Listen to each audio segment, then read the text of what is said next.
अगर आपको hello kitty doll पसंद है तो इस कहानी के बाद शायद आपको वो डॉल दोबारा कभी पसंद ना आए।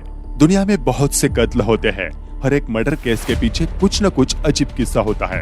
अगर आपको ऐसे थ्रिलर वाली कहानियां सुननी पसंद है तो आज की इस वीडियो को अंत तक देखिएगा, क्योंकि हम आपको एक ऐसा मर्डर केस बताने वाले हैं जो आपको हिलाकर रख देगा। आज हम आपको एक ऐसी लड़की की कहानी बताने जा रहे हैं जिसके सर को काटकर एक हेलो किटी डॉल के अंदर डाल दिया गया था।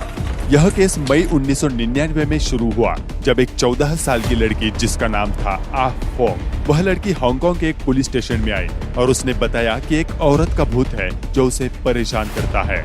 उसने यह बात भी बताई कि जिस औरत को उसने देखा उसका पूरा शरीर बिजली की तारों से बंधा हुआ था और उसके पूरे बदन में खून लगा हुआ था।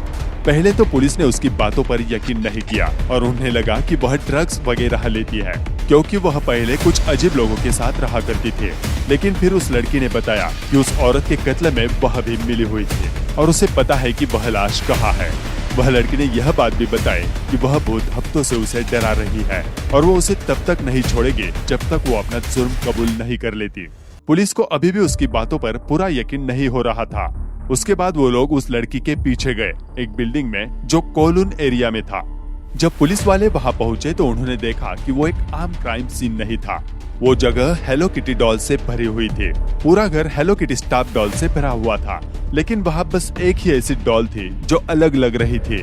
वो एक बहुत भारी हेलो किटी जल परी वाली डॉल थी। उस डॉल के अंदर जो चीजें भरी हुई थी उसे देखकर पूरे देश का दिल दहल गया था। एक पुलिस वाले ने यह कहा कि उसने अपने 21 साल की करियर में इससे ज्यादा निर्दयी केस कभी नहीं देखा। इस केस की पीड़ित एक औरत थी जिसका नाम था फैन मैनी।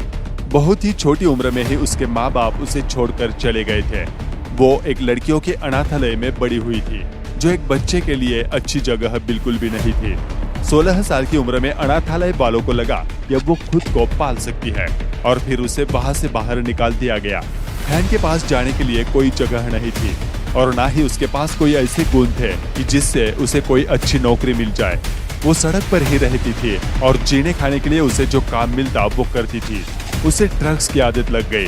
वो छोटे मोटे क्राइम्स भी करने लगी और धीरे से उसने बेशर्ती भी चालू कर दी। मई 1996 में वो अपने पति से मिले जब वो एक नाइट क्लब में डांसर का काम कर रही थी। दोनों की शादी हो गई और उनका एक बच्चा भी हुआ, क्योंकि उसका पति भी एक ड्रग्स एडिक्ट था। और उसके बाद उनके धीरे धीरे झगड़े शुरू हो गए। अपने बच्चे की खातिर उसने एक नाइट क्लब में एक होस्टेस का काम शुरू कर दिया और ड्रग्स लेना भी कम कर दिया। 1997 में एक जॉन मैनलॉक नामक आदमी से वह मिली, जो एक ड्रग्स डीलर था और वो उसका रेगुलर कस्टमर भी बन गया। एक दिन फैन ने मैनलॉक के पर्स से $4000 चुराए।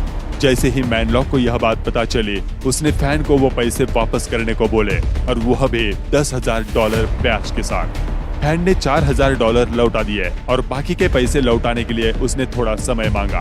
पर मार्च 1999 में मैनलॉक ने अपने 2 गुंडे लियांग चिंग चाओ और लियांग वाई लर इनको फैन के पास भेजा उसे किडनैप करने के लिए। उसने फैन को अपने पास रखा और वो अपने दोस्तों को बुलाता रहा और कहता रहा कि वो उस लड़की के साथ जो चाहे वो कर सकते हैं। इसके बदले में मैनलॉक उनसे पैसे लेता था। इसके बाद मैनलॉक ने उसे और सजा देने की सोची। 3 आदमी फैन को ग्रैंडविले रोड के एक अपार्टमेंट में लेकर गए। वहां उन लोगों ने उसे बिजली की तारों से बांध दिया और उसे चोट पहुंचाने लगे। ताकि उसकी चिल्लाने की आवाज किसी को सुनाई ना दे, उन लोगों ने उसके मुंह में गंदा कपड़ा भर दिया। आह फोंग उस समय बस 13 साल की थी और वह मैनलॉक की गर्लफ्रेंड थी। वो भी मैनलॉक के साथ आया करती थी फैन के पास। एक बार मैनलॉक फैन के सर पर जोर जोर से मार रहा था और आह फोंग ने भी उसे देखा और वह भी उसका साथ देने लगी। बाद में आह फोंग ने पुलिस को बताया कि उसे लगा कि वो लोग मजे कर रहे थे। वो लोग प्लास्टिक और मोम से फैन की चमड़ी को जलाया करते थे। ये सब पूरे 1 महीने तक चला और फैन कमजोर हो गई। एक ऐसा समय आया जब फैन हिल भी नहीं पा रही थी। उन गुंडों ने देखा कि मारने पर अब उसे दर्द नहीं हो रहा है और उन्हें मजा आना बंद हो गया है। तो एक गुंडे ने सलाह दी कि वो उसे फैन से टंगा देंगे और एक पंचिंग बैग जैसे इस्तेमाल करेंगे और सबने वही किया। 15 अप्रैल 1999 को वो लोग फैन को बाथरूम में बंद कर बाहर चले गए और जब उन्होंने आकर देखा तो फैन मर चुकी थी। अपने जुर्म को छुपाने के लिए उन्होंने फैन के शरीर को टुकड़ों में काट दिया और उसे पानी में उबाल दिया। कुछ सोर्सेस से यह भी पता चलता है कि जिन बर्तनों में उन्होंने फैन के शरीर के टुकड़ों को उबाला था, उन्हीं बर्तनों में वह खाना भी बनाते थे। उबले हुए शरीर के टुकड़ों को उन लोगों ने कचरे की जगह पर रख दिया। आधे पके हुए सर को उन लोगों ने हेलो किटी डॉल के अंदर भर दिया और उसकी सिलाई कर दी। मैनलॉक अपने आदमियों को कहकर जानवरों को बुलाता था जो फैन के शरीर के टुकड़ों को खा सके।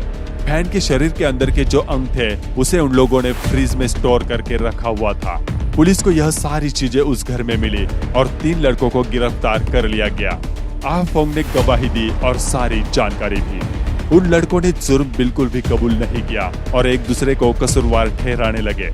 गुंडों के तरफ के वकील ने जज से यह बात कही कि फैन ड्रग्स की वजह से भी मर सकती है और उन लोगों ने उसके शरीर को इसलिए काटा क्योंकि अगर वो लोग उसे दफना जाते तो उसके कत्ल का इल्जाम इन पर आ जाता। फैन के पति ने बताया कि वो ड्रग्स छोड़ चुकी थी क्योंकि फैन के ज्यादा अंग बचे नहीं थे।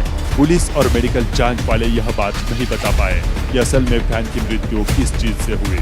इस बात का सबूत था कि उसे टॉर्चर किया गया था, इसलिए जज ने उन्हें कातिल करार नहीं दिया। गुंडों को मैनस्लॉटर के लिए उम्र कैद की सजा सुनाई दी गई और 20 साल बाद छूटने की संभावना भी बताई। यह किस्सा साल 2000 का है, तो हो सकता है इस समय वह दरिंदे बाहर भी घूम रहे हो। दोस्तों, इस केस के बारे में आपकी क्या राय है, हमें कमेंट करके जरूर बताएं। क्या जज ने जो उन्हें सजा सुनाई थी या उन्हें और भी कड़ी सजा मिलनी चाहिए थी? अगर आपको यह वीडियो अच्छा लगे तो लाइक और शेयर करें और चैनल को सब्सक्राइब भी करें।